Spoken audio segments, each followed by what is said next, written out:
A Florida woman is facing manslaughter charges after leaving her granddaughter in a hot car, and this is the second time she's been involved in a grandchild's death. First, let's go back to November of 2021. 65-year-old Tracy Nix was taking care of her 16-month-old grandson.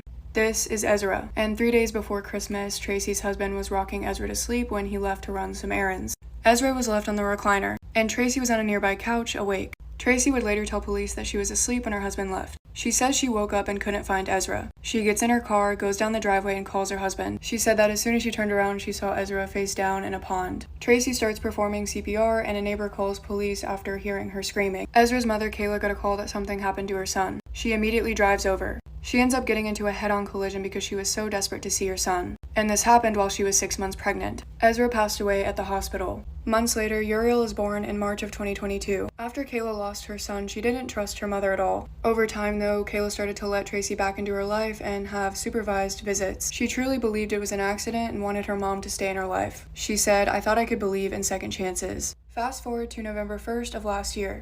11-month-old Uriel is being cared for by Tracy, just for a few hours while Kayla gets her hair done. Tracy took Uriel to a restaurant and then went home. She said she starts practicing piano and talking to her dog.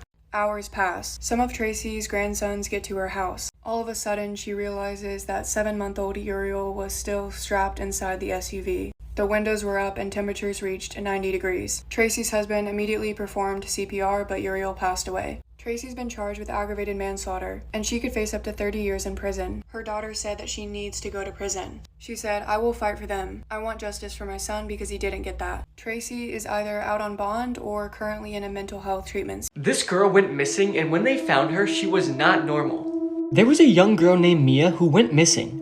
The whole town was searching, and her parents were doing everything to find her. People from other towns and states were even coming over to help. But on the 13th day of the search, Mia's parents were with a couple people searching some parts of the woods when they suddenly came across a cave.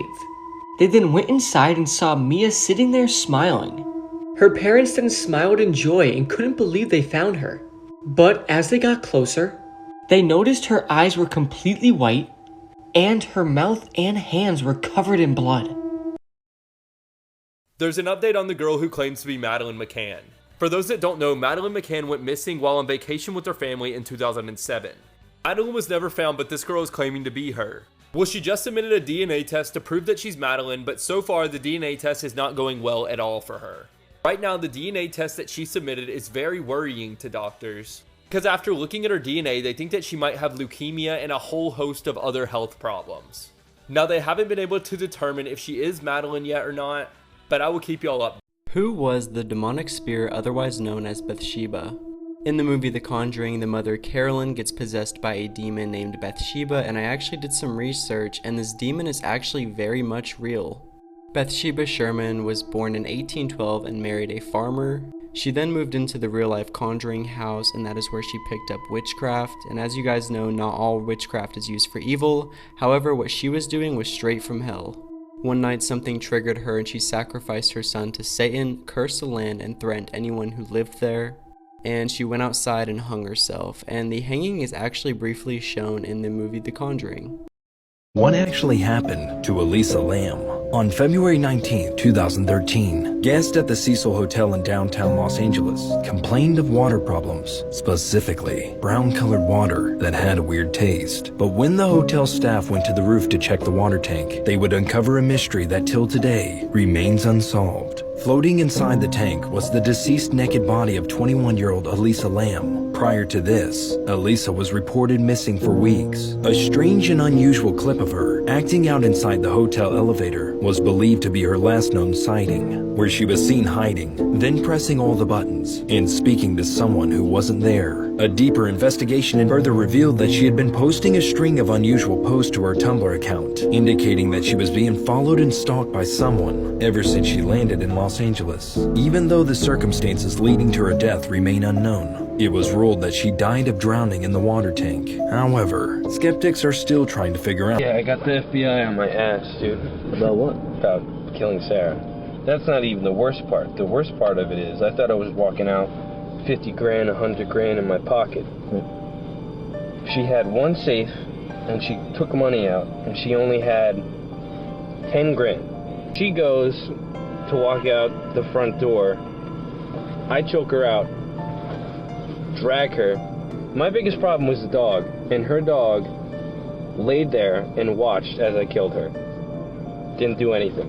I picked her up and had her just like dangling off the ground, and she just pissed herself and because you lose control of your said my balance. name, and then that was it.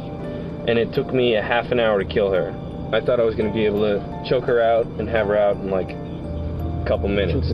Erica's family told her they were going on vacation in Lake Tahoe, when in reality they were dropping her off at a troubled teen wilderness program that she would not survive. Erica Harvey was just 15 years old when she was dropped off at the Catherine Freer Wilderness Program. The program promised Erica's family that they could get her off drugs, but the staff were not trained very well. The first day that she was there, the kids all went on a really long hike, and Erica started showing symptoms of dehydration. Erica was also on antipsychotic medication, which was something the staff did not have any experience with. So when she started speaking gibberish and her eyes rolled into the back of her head, they thought she was being dramatic. And when she fell over backwards into a ravine, they completely ignored her. Finally, after an hour, they went to go check on her, but Erica didn't have a pulse. The staff called a medical helicopter, but they didn't know where they were, so they gave them the wrong coordinates. By the time Erica saw a doctor, it was 5 hours later, and she didn't have a chance. And programs like Erica's still exist today, trapping kids like prisoners because they're minors and can't sign themselves out. This week I interview a survivor who was gone for 3.5 years in the troubled teen industry because she was 14 years old when she was taken. She must have been out of her head.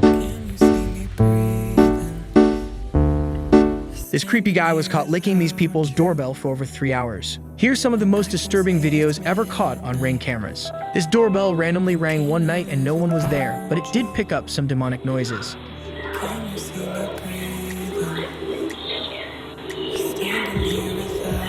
Some people speculate a Halloween decoration was making the noise, but that wouldn't explain who rang the doorbell and what Halloween decoration makes crazy demonic sounds like that. And finally, as this lady walked into the house with her son, a creepy man was following directly behind them. Thankfully, the door was already locked, giving her time to call the police.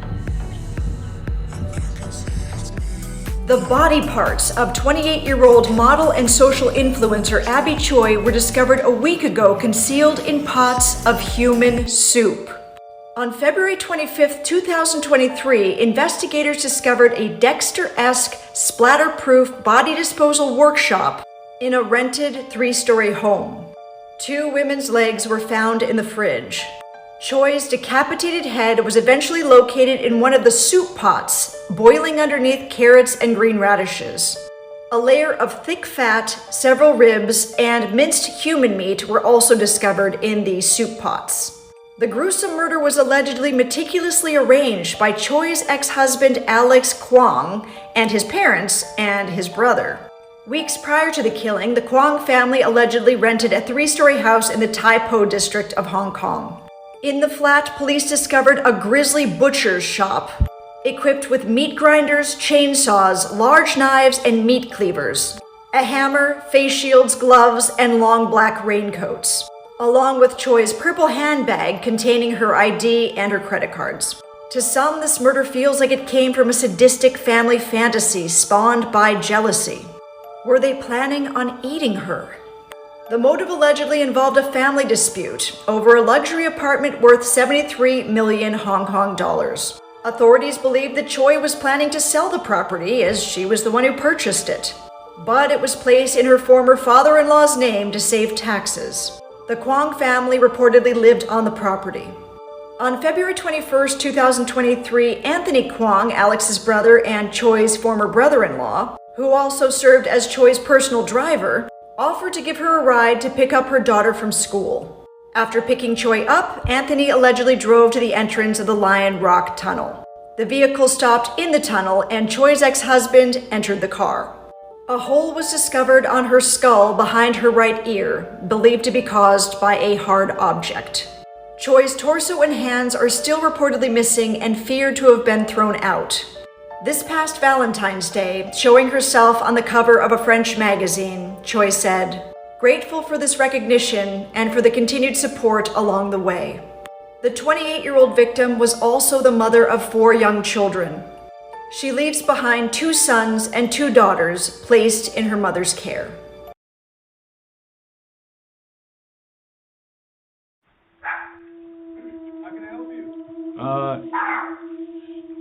This is, my name is James. As you can see, the man is acting very strange and almost doesn't know how to answer his questions. When the homeowner asks who he is looking for, pay attention to the name he gives. Sosa. Sammy? He first says Sosa, then he says Sammy, like Sammy Sosa, the baseball player. It was likely the first name he could come up with on the spot for a fake friend he was looking for. The homeowner then threatens the man to leave. What's your name? James. Who are you looking for? A friend of mine. No friend of yours lives here, buddy, and I got a Glock over here ready for you. So if you don't get the f off my porch, I'm gonna unload it on your face. Get the f off my porch. The reason why he was trying to get inside the house is unknown. No one knows what could have happened if the man would have let him inside. The homeowner handled the situation the correct way by talking to the man through the locked and closed door via the Ring doorbell camera. And once he noticed the man's strange and suspicious behavior, he threatened him to leave. Their body was found, bound, gagged, and beaten. They had 57 stab wounds in their abdomen, chest, and face. The killer then cut the body up and distributed the remains throughout the woods. This town is so haunted they had to permanently close it to the public. This is Dudleytown, Connecticut. Dudleytown, Connecticut is a haunted, abandoned town in Cornwall, Connecticut, and has a creepy history. Visitors who have explored there say that once they enter, it's otherworldly in there. Creepy. First of all, it's reportedly completely silent. You can't hear birds, animals, bugs, nothing. A researcher compared entering the heart of Dudleytown to standing inside a recording studio booth. Another common complaint from visitors is that a lot of the photos they take in Dudleytown won't develop, but as soon as they leave, their cameras will work just fine. Which makes sense, as I had a really hard time finding really any photos of Dudleytown when I was researching. The creepy legend of the town is years ago, the Dudley family fled to the US after one of their family members was taken care of after plotting against King Henry VIII. They settled in Connecticut and the bad luck followed. Residents of Dudleytown began suffering a series of devastating crop failures and mental illness was rampant in the village. There were countless mysterious disappearances within the village and all-around chaos overwhelmed Dudleytown. By the early 1900s, it was completely abandoned. For fans of the Conjuring films based on paranormal investigators Ed and Lorraine Warren, the two visited Dudleytown and outright declared that it was extremely haunted and controlled by something terrifying. Investigators agreed that Dudleytown is some kind of a portal.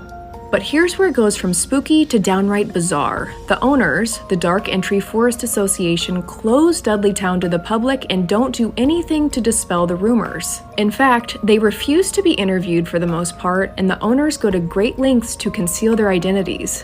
On top of that, if you are caught trespassing in Dudleytown, you will be heavily prosecuted. This is so strange to me. We see so many other ghost towns around the world, and usually they keep these places open for tourism. You know, profit off the history and the spookiness. But for some reason, this association wants to keep people out of Dudleytown altogether. A paranormal researcher said there's some kind of secret that they are keeping there, and they want people to stay out. What are your thoughts? This has been requested a couple times. Has anyone ever been? Or are there any towns by you that you find to be really creepy? I killed my buried that in the dirt. Give me that. And I'm out because the cops trying to look for me and So this is what he said. I murdered my bee and I buried that bee in the effing dirt. Now when people rap, they always say all types of wild stuff. we gon' pull up with them sticks and hop out with them choppers. People in the audience, as he was saying it, was looking concerned, was like, you know, shaking their head, but like, whoa, like, relax. And they kind of believed him. Well, we're inside this bar, the King Eddie bar, and this is where Camus was standing when he did this rap version. And I guess the big question is, was it a confession? Now they found a car. In his car was a shovel, dirt, and red stains in his car. They did a DNA test on these red stains, and it belonged to a girl named Amanda. This was Robert's girlfriend. We're talking about the missing woman, Amanda Custer, who has been missing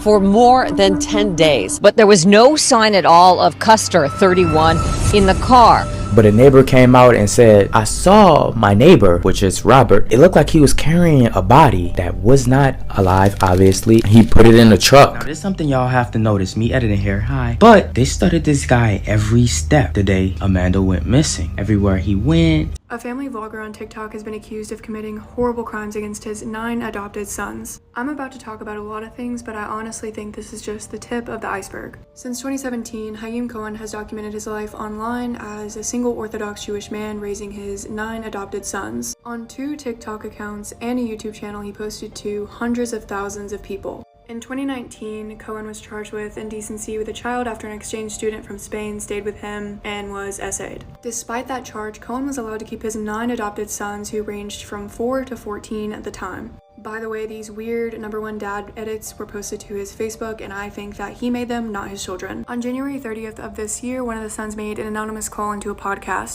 For 45 minutes, the boy told this host of Blind Skin Beauty that he was being essayed by his adoptive father, that his brothers were as well, and that they were scared to come forward. He said they were in fear of their lives and that Child Protective Services had been to their home 8 times. But Cohen would bribe or scare the children into staying quiet. The podcast host knew that this boy lived in Texas, but nothing else. But after 2 days and at least 200 phone calls, she finally tracked the family down.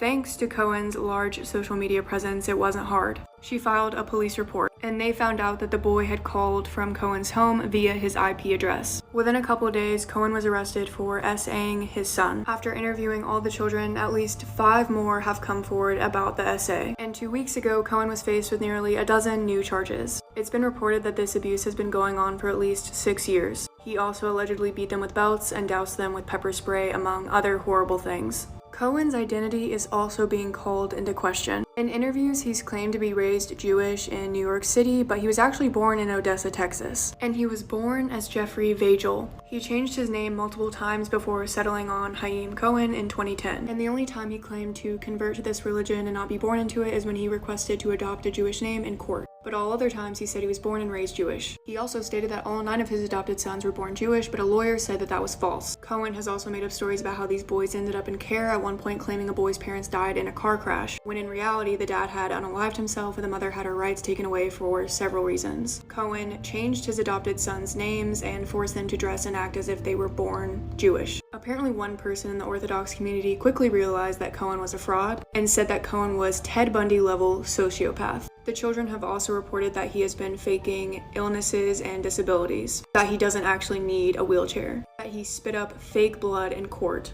Apparently he was only released on bond for the 2019 case because he told the court he was in hospice for a terminal illness. I think a lot more things are going to come out about this man because this hasn't even gone to trial yet.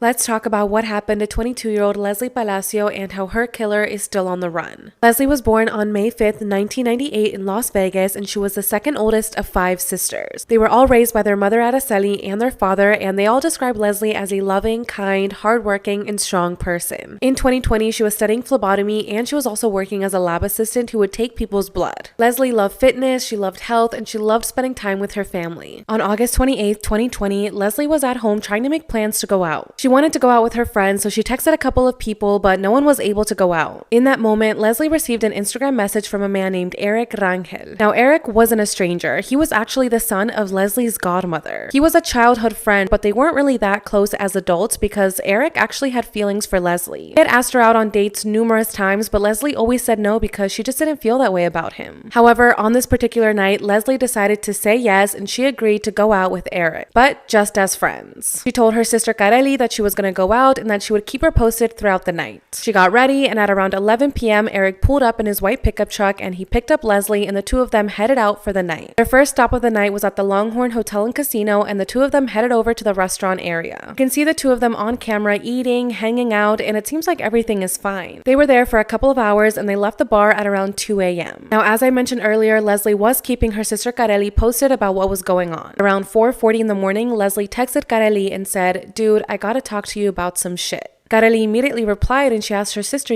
what's going on? She saw that Leslie was typing something, but then all of a sudden the typing bubble stopped. Kareli called and texted Leslie after this, but she never received a response. Later that morning, when Kareli woke up and got ready for the day, she realized that her sister was still not home. She called her once again, but received no response. Now she was starting to worry, so she went over to their mother Araceli and told her that she wasn't able to get in contact with Leslie. Called Eric to see if maybe he knew where Leslie was, but he also wasn't picking up the phone. So the family decided to go over to the Rangel house to see if maybe Leslie and Eric were there. However, when they pulled up to the house, they noticed that the Rangel family was acting very weird. Eric's sisters and his mother were in the driveway moving furniture. The Palacio family approached them and asked them, where's Leslie and Eric? Like, what's going on? And they just ignored the Palacio family, which again is so odd because these are literally family friends and Eric's mother is literally Leslie's godmother. They tried calling Eric again, but now his phone was disconnected. The family tried to file a missing persons report, but the police told them that they needed to wait 72 hours. So on August 30th, the family was finally able to file a report. What was odd is that the next day, Eric's family also filed a missing persons report for Eric and for his father, Jose. Okay.